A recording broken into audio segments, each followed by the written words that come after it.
ازت بپرسم با چه ستاپی ترید میکنی، میتونی تو 30 ثانیه یه جواب واضح بدی یا ذهنت پر از ایده های نصف نیمه است؟ اگه گزینه دوم جواب توه، این ویدیو دقیقاً برای تو ساخته شده. قراره توی 5 مرحله شفاف و قابل اجرا یه ستاپ معاملاتی بسازی که فقط مخصوص خودته. نه کپی، نه فرمول آماده. تمپلیت کامل این فرآیند رو برای توی کامنت ها پین کردم. بگو کدوم مرحله برات سخت تره تا با هم بیشتر روش کار کنیم.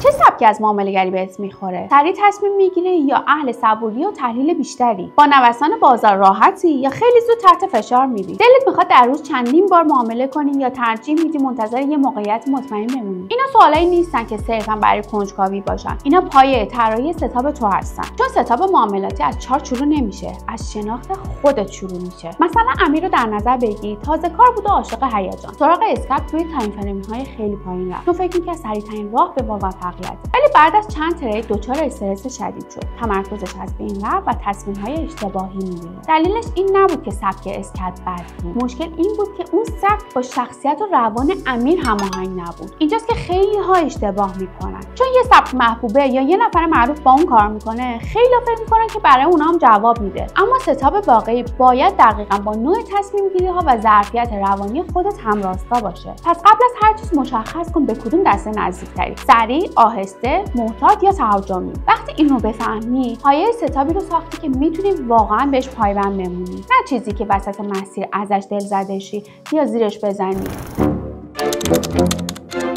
حالا که شخصیت معاملاتیت رو شناختی، وقتش رو مشخص کنی با چه مدلی بازار رو تحلیل میکنی. به نمودار خالی علاقه داری یا ابزار درک؟ تصمیم گیری سریع برات راحته یا دنبال تاییدیه‌های بیشتر می‌گردی؟ داده‌های عددی بهت اعتماد به نفس میدن یا باعث سردرگمیت میشن؟ پاسخ به این سوال‌ها تعیین میکنن کدوم مسیر تحلیلی برات بهتره. مثلا پرایس اکشن معمولا برای تریدرهای مناسبه که با نمودار خام راحتن و سرعت تحلیل براشون مهمه. اندیکاتورها برای افرادی که ذهن ساختارمند دارن و دنبال ابزارهای کمکی برای تصمیم گیری هستن مناسبه. ترکیبی از هر دو هم ممکنه جواب بده، ولی فقط وقتی بدونی چرا این ترکیب رو میخوای. اشتباه رایج: خیلی‌ها یه ستاپ آماده یا محبوب رو انتخاب میکنن فقط چون دیدن بقیه باهاش موافق بودن، ولی اون ستاپ شاید با شیوه فکر کردن و سرعت تصمیم گیری تو هیچ تناسبی نداشته باشه. سبک تحلیل باید همراستا با ذهن تو باشه، نه با سلیقه بازار و حرف دیگران. الان وقتشه یه تصمیم مهم بگیری، اینکه از بین سبک‌های مختلف واقعا کدومیه که با نحوه تحلیل و برداشت از بازار هماهنگه. چون مرحله بعد طراحی قوانین ورود و خروجه و اگه این پایه درست چیده نشده باشه همه چی رو به هم میزنه.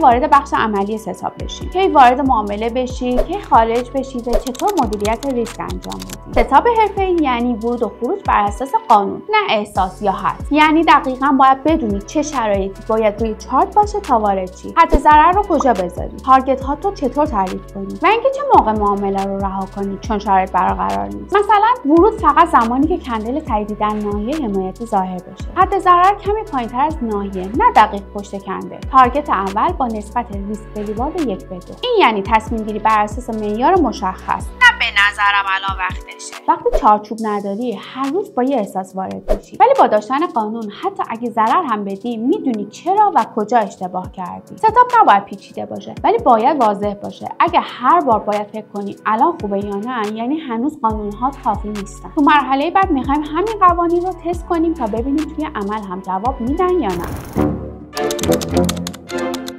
ستاپ روی کاغذ خوبه، اما بازار واقعی جای آزمونه. تا وقتی قوانینت رو در فضای واقعی تست نکرده باشی، هیچ اطمینانی به کارایی‌هاش نیست. پس بهترین روش استفاده از حساب دمو در شرایط واقعی بازار. مثلا توی حساب دموی بروکر اکسچیپ میتونی با سرعت اجرای واقعی و دیتای زنده معامله کنی بدون ریسک برای سرمایه. پیشنهاد حرفه‌ای اینه که ستاپت رو در حداقل 30 تا 50 معامله آزمایشی اجرا کنی، اما فقط دنبال سود و ضرر نباش. به اینم توجه کن: آیا در لحظه ورود طبق برنامه عمل کردی یا احساسی تصمیم گرفتی؟ آیا ستاپ تو شرایط خاص بازار مثل نوسانات بالا یا روندهای خنثی هم جواب میده؟ آیا احساس راحتی داشتی یا مدام شک به تصمیمات داشتی؟ خیلی از تریدرها فقط بر اساس نتایج اولیه میرن سراغ حسابهای واقعی و دقیقاً اونجاست که ضررهای جدی شروع میشه. تست یعنی شناخت نقاط ضعف قبل از اینکه بازار واقعی اونها رو بهت نشون بده. در مرحله بعد قراره یاد بگیری چطور ستاپت رو از یه طرح ذهنی به یه ابزار واقعی و قابل پیگیری تبدیل کنی.